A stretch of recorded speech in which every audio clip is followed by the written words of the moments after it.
ሰላም ሰላም ቤተሰብ እንደምን አመሻችሁ? ሁሉ ሰላም፣ ሁሉ መልካም ነው ወይ? እኔ ጋር ሁሉ ሰላም ነው። ሰላማችሁ ባላችሁበት ስፍራ ተረፍረፍና ብዝት ትበልላችሁ። ዛሬ ደግሞ በጣም ውድ የሆኑ ድምጾች ተሰምታሉ። እነርሱም ያው የፍቅር ጀማዎቹ ይገባቸዋል ምናምን እያላችሁ ነው አይደለም? ሩትዬ ትክክል ናት። ሩታ ጋር በጣም በጣም እምብርት የሆነ ትክክለኛ ሀሳብና መልስ አለው። ገብታችኋል? ሰው ልጅ ተሰጠኝ ሆነኝ እንዲህ ብሎ ሮጦ ስለገባ አይደለም ህይወት ምኖረው። ገብታችኋል? ግራም ቀኝም እያየች ነው። ሀብት በሀብት ይሄዳል። የተለያየ ነገር በተለያየ ነገር ይሄዳል። ግን ግራ ቀኟን አይታ ነው፣ ዞር ብላ አይታ ነው የምትገባው። ዝም ብላ ዘው ብላ የምትገባ ሴት አይደለችም። እንደ ማንኛውም ሴት ቀላል ሴት አይደለችም። ገብታችኋል? ቀላል ሴት አይደለም ሜሪ። በዚህ ጉዳይ ላይ በጣም በጣም በጣም እንትን እያገፋፈሽ ልጁ ፍላጎቱም ሀሳቡም እንደዚህ በተራ ሁኔታ አይደለም። ሩታና ደስታ የሚጋቡት ተራ አይደለም። በብዙ መንገድ በብዙ መልካም ሰዎች በብዙ መልካም ፋሚሊዎቿ ሩቲ ግሪሶች ሁሉም እንደተደሰተን እንደ ሳቅ ነው።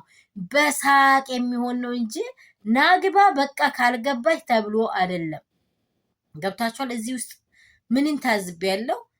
ማስመሰል እንዳይኖርባት ስለምትፈልግ፣ ትክክለኛ ሁኔታ ስለምትፈልግ፣ ይህ ሰው የሚያዋጣው ሰው እንደሆነ ልታየው ይገባኛል ብላ ነው። ዝም ብላ ሮጣ ካስገባች ሮጦ መውጣቱ አይቀርምና ነገ ሌላ ትርፍ ነገር እንዳይመጣብኝ ብላ ነው። ዛሬ ደግሞ እናንተ በገፋችሁት ቁጥር እናንተ ባወራችሁት ቁጥር እሷ ኦኬ ይምጣ በቃ ይሄኛውን ቤት ይግባና በዚህ ክላስ ላይ ይደር ማለት አቅቷት አይደለም። ይሄ ቦታ ላይ አሃሃ ብላችሁ ፍቅር ጀማዎቹ አይ እንደዚህ የሰውን ህይወት እንደዚህ በጠበጣችሁ የምትሉ ሰዎች እሷ ቁልፍ ቃል እያወራችሁ አይታችኋል።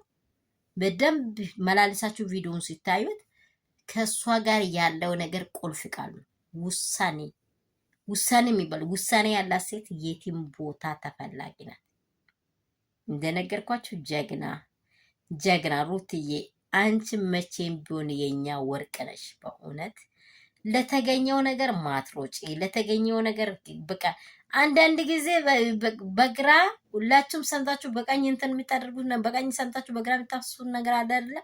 ልክ ይሄን ነገር እያኘከችው ነው እንጂ ሮጣ እንደማንኛውም ቀለበት እዚህ ይዛ ነገ ቀለበትሽን አውልቅ የሚባል ነገር ለሊት ወድቃ አትፈልግም። እሷ ቀለበቷን በስነ ስርዓት መሆን አለበት። ሁሉ ነገሩን በስነ ስርዓት መሆን አለበት። በቃ ራሷን በሚያስከብር ነገር በሚያስከብር መንገድ ስለፈለገች ነው። ዳኒና ሜሪ ዛሬ ያስገብታችሁ ዛሬ እንትን እንድትሉ ሳይሆን እሷ በአግባቡ የሚያስከብራትን ነገር ነው የምትፈልገው።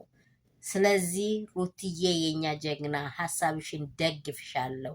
ወርቅ ነሽ፣ ውብ ነሽ። ደስታዬም ደግሞ በጣም ትክክል ነኝ። ሁሉ ነገሮች በግርግር የሚሆኑ አይደለም። ፍላጎት ያስፈልጋል። የሁለቱ ሰው ፍላጎት ያስፈልጋል። ፍላጎታቸው ላይ ደግሞ ሰው አካል መግባት አያስፈልግም።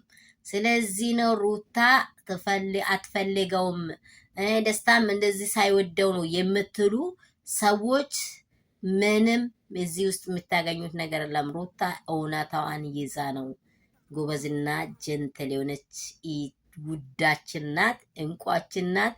ሩታ ደግሞ እውነት ናት የምትሉት ላይክ፣ ሼር፣ ሰብስክራይብ አድርጉ። ወዳችኋለሁ።